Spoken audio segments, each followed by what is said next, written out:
బాగున్నారండి అందరూని. ఈరోజు క్లాస్లో వచ్చేసి మనకి టాప్కి పంజాబీ డ్రెస్ టాప్కి ఇలా నెక్ వర్క్తో వస్తే ఎలా మనం మెడ కుట్టుకోవాలన్నది ఈరోజు చూద్దామండి. అంచుకి పూస వర్క్ కూడా వచ్చింది. ఇప్పుడు ఏం చేద్దాం, ఎలా కుట్టాలి ఏంటనేది చూద్దాం. ఈ టాప్కి మనం ఒక స్క్వేర్లోని చూసారు కదా, ఫస్ట్ మనం మిషన్కి నేను సింగిల్ ఫుట్, ఇది మామూలు పాదం కదండి, ఇది మార్చేసి సింగిల్ ఫుట్ పెట్టుకున్నాను. ఎందుకంటే అంచు మనకి పూసలు వచ్చింది కాబట్టి ఇలా స్క్వేర్లోని ఇలా ఒక ముక్క తీసుకుని సెంటర్కి ఇలా పొడవు వెడల్పు కూడా మన నెక్ కన్నా ఎక్కువ ఉండేటట్టుగా అంచనాగా ముక్క తీసుకుని సెంటర్ పాయింట్గా ఒక కటింగ్ చేసాం. దాని తర్వాత మన టాప్ తీసుకుని ఈ టాప్ అంచులు ఉన్నాయి చూడండి, డిజైన్ అంచులు కరెక్ట్గా ఇలా పట్టుకోండి. ఇలా పట్టుకుంటే మీకు మెడ వెడల్పు అన్నది రెండు వైపులా కరెక్ట్గా వస్తుంది అనమాట. ఇలా పట్టుకుని సమానంగా ఇలా ఫోల్డ్ చేసుకుని ఇది మాత్రం వదలొద్దు, పై అంచు మాత్రం ఫోల్డింగ్ వైపుది మాత్రం వదలొద్దు.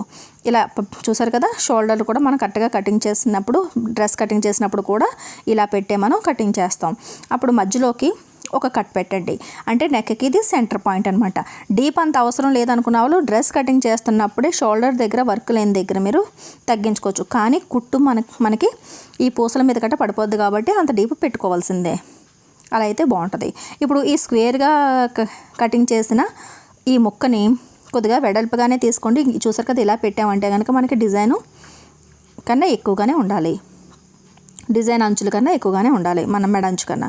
ఇప్పుడు మధ్యలో పాయింట్ అంటే టాప్ మధ్యలో కటింగు, ఈ క్లాత్ కూడా మనం మధ్యలో కట్ చేస్తాం కదా, అది సమానంగా వచ్చేటట్టుగా ఒక దగ్గర పెట్టి మనకి సైడ్లు కాకుండా, అంచున్న సైడ్లు కాకుండా మధ్యలోని ఈ పిన్స్ ఉన్నాయి కదండి, ఇవి కనీసం మీకు కంఫర్టబుల్గా ఉండేటట్టుగా ఒక 4-5 పిన్లు అన్నా సరే ఇలాగా పెట్టేసుకోండి, జరగకుండా ఉండడం కోసం.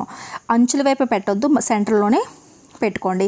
ఎందుకంటే అంచు అంటే నెక్ అంచు అంటే మనకి కుట్టు వస్తుంది కాబట్టి ఇది ఇక్కడ సెంటర్ పాయింట్ కూడా కింద మొత్తం డిజైన్కి కింద ఒక పిన్ పెట్టాను, కదలకుండా ఉంటుందని చెప్పేసి. అలాగే ఈ సైడ్ని కూడా డిజైన్కి అవుట్ అనమాట, బయటికి ఒక పిన్ పెట్టాను. అలాగే ఇటువైపు కూడా బయటికి ఒక పిన్ పెట్టండి. ఇప్పుడు మీకు ఈ క్లాత్ అనేది ఎక్కడా కదలకుండా ఉంటుందన్నమాట. ఇప్పుడు ఇలా రివర్స్ చేస్తే రాంగ్ సైడ్ వైపు డిజైన్ మనకి కనిపిస్తుంది. లైనింగ్ కట్ట యూజ్ చేయలేనప్పుడు ఇలాంటి వర్క్లు, ఇలాంటి స్టిచ్చింగ్ పనిచేస్తాను అనమాట. ఇప్పుడు ఏం చేయాలంటే మనం సింగిల్ ఫుట్ పెట్టుకున్నాం కాబట్టి ఇలా ఇక్కడ నుంచి స్టార్ట్ చేసుకుంటూ ఇది స్ట్రైట్గా ఉన్నదా లేదో చూసుకోండి. అక్కడ వర్క్ లేదు కాబట్టి ఇలా స్ట్రైట్గా తీసుకురండి మెడకి. అంచు అంటే మనకి ఈ చూసారు కదా, ఇలా అంచు కరెక్ట్ క్లారిటీగా మనకి కనిపిస్తుంది వర్క్ చేసింది. అంచు అంటే సింగిల్ ఫుట్తోని ఇలా కుట్టేసుకోవాలి. ఈ సింగిల్ ఫుట్ ఇలాంటి వర్క్లకి చాలా యూజ్ అవుతుందండి. మన మగ్గం వర్క్ బ్లౌజులకి నెక్ వేసుకునేటప్పుడు కూడా చాలా యూజ్ అవుతుంది. ఇప్పుడు ఈ రకంగా నెమ్మదిగా అంచంటే కుట్టుకుంటూ వచ్చేయాలి. అంచంటే కుట్టడం వల్ల ఏంటంటే మనకి కుట్టు ఎక్కడ కూడా డిస్టర్బ్ కాదనమాట. వర్క్ ఎలాగైతే రౌండ్గా ఉందో మీకు అలా వచ్చేస్తుంది. ఇలా నెమ్మదిగా కుట్టుకున్న తర్వాత ఒకసారి ఇలా రైట్ సైడ్ వైపుకి తిప్పుకొని పిన్నులన్నీ తీసేసి కుట్టు కరెక్ట్గా వచ్చిందా లేదా అన్నది మీరు చెక్ చేసుకోండి. ఇలా ఈ రకంగా మొత్తం చూసారు కదా, ఇలా పైకి ఎత్తి చూస్తే కుట్టు బాగా వచ్చిందా లేదా, కరెక్ట్గా అంచు చివరికి వచ్చిందా లేదా తెలుస్తుంది. రాలేదు అని అనుకున్నప్పుడు ఎక్కడన్నా మిస్ అయినప్పుడు మళ్ళీ ఒకసారి స్టిచ్ చేసుకోండి. అలా జరగదు, కానీ ఒకవేళ అలవాటు లేని వాళ్ళకి ఏదైనా ఉంటే మళ్ళీ చెక్ చేసుకుని మళ్ళీ కుట్టుకోవచ్చు. ఇప్పుడు ఇది కుట్టు అయిన తర్వాత కుట్టు కన్నా ఒక పావించ్ అన్నా సరే క్లాత్ ఉంచుతూ కింద టాప్ అనేది 2 మడతలు లేకుండా పడకుండా చూసుకోండి. ఈ మనం అతికించిన ముక్క కింద టాప్ 2 కూడా కటింగ్ చేసేయాలి. కనీసం ఒక 1/4 ఇంచ్ అన్నా సరే గ్యాప్ వదిలేసి ఇప్పుడు ఆ వదిలిన గ్యాప్ని క్లాత్ని ఇలాగా చిన్న కట్స్ పెట్టేసుకోండి. ఈ కట్స్ పెట్టేసుకున్నారంటే కనుక మీరు రివర్స్ చేసినప్పుడు అందంగా నీట్గా తిరుగుతుంది అనమాట. దీని తర్వాత మనం ఈ క్లాత్ ఎక్కువగా మిగిలిపోతాయి కనుక కనీసం 1.5-2 ఇంచులన్నా సరే 1.5 ఇంచు వరకు వదిలేసి ఇలా స్ట్రైట్గా కటింగ్ చేసుకోండి. రౌండ్ షేప్ వద్దండి, నీట్గా మనకి చేతికుట్లు బాగా వస్తాయి.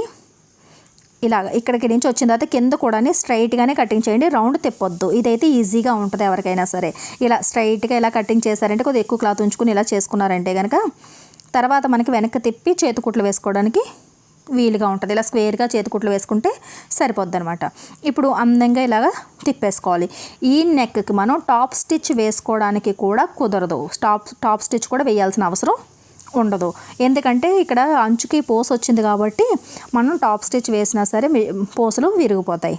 చూస్తున్నారు కదా, ఇలా అందంగా తిప్పేసుకొని రివర్స్ చేసుకున్న తర్వాత నీట్గా ముందు ఇలా తిప్పుకొని గోరుతో ఇలా నలిపిన తర్వాత ఆ తర్వాత బ్యాక్ సైడ్ని చక్కగా డ్రెస్ అంతా కంప్లీట్ అయిన తర్వాత అయినా పర్లేదు, లేదంటే ఇప్పుడైనా సరే చేతికుట్లు అనేది వేసేసుకోవాలి. ఇది చూసారు కదా, వెనక్కి తిరిగిన తర్వాత ఇలాగా ఈ అంచుకి ఇలా కనీసం అరించన్నా సరే లోపల ఇలా ఫోల్డ్ చేసుకుని ఈ మాత్రం వెడల్పు ఉండేటట్టుగా ఇలా మొత్తం ఇలా స్ట్రైట్గా ఇలా పెట్టుకుని ఇలా మనం చేతికుట్లు వేసేసుకోవాలి. ఇటువైపుకి వచ్చేటప్పటికి ఇది ఇలా ఫోల్డ్ చేసుకోవాలి. ఇలా స్క్వేర్గా వచ్చేటప్పటికి చక్కగా చేతికుట్లు అనేది వేసేసుకోవాలి.